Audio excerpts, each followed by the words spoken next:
welcome to another short video on mapping the post-corona future with PowerMaps. If you're new to PowerMaps or Wardley Maps, we'll start with a quick introduction to this important tool. For those who want to get straight to the action, you can skip forward 2 minutes. This is what a power map looks like. The horizontal axis shows the 4 stages of evolution that everything we do and how we do it passes through. In short, the more uncertainty we have about something, the further to the left it will be on a power map. And the more certainty we have about something, the further to the right it will be. We start by placing the business we're interested in at the top of the map. To survive, a business needs customers, so we add them in as well. The connecting line between these two shows the dependency relationship. A business needs customers. But customers have needs too, and the business creates value by satisfying these. We've added in 2 customer needs here and simply labelled them A and B. A is further to the left, which means there's more uncertainty about this. Therefore, the business may have to provide some kind of customised product or service to satisfy this need. B is further to the right, which means there's more certainty about this customer need. Therefore, the business can probably satisfy it with an existing product or service. The business will need to use a value chain of components, activities, practices, knowledge and data to satisfy the customer's need. We've added in 3 components here and, for simplicity's sake, labelled them X, Y and Z. X is further to the left, suggesting that this is a relatively innovative component the business is using or providing. Y is further to the right, suggesting that this may be a more mature component that's being used.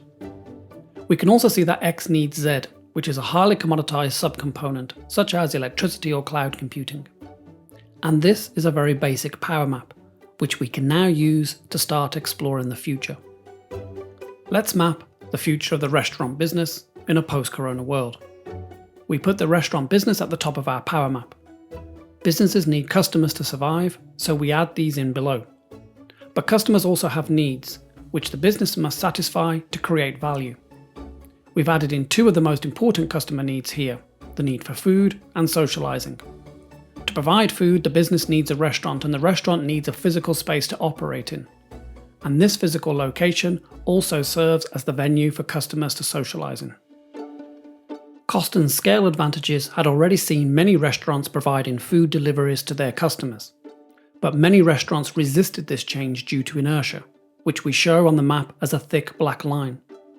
Inertia comes from many sources: past success, sunk investments in physical locations, and even from customers who like to eat out. But the coronavirus has created a new, more important need: to stay safe, which means keeping a physical distance from others.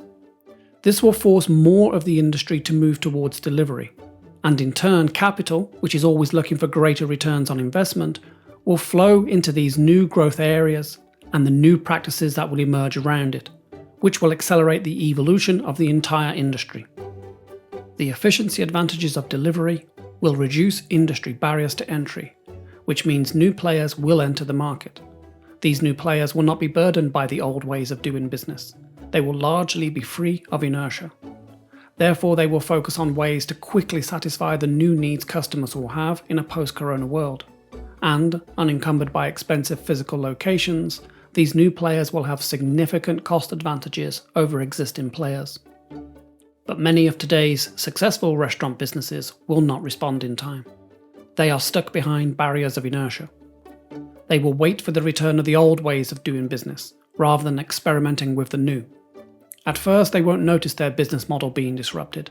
They'll even be able to point to some returning customers who also have resistance to change.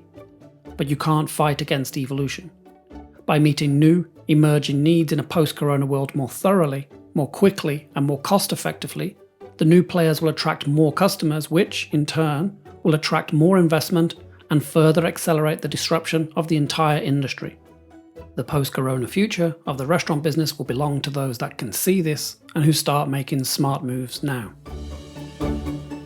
For more content like this, subscribe to our YouTube channel, visit our Facebook page or website. And if you'd like to learn how you and your organisation can start making smarter moves in a post-corona world, contact us.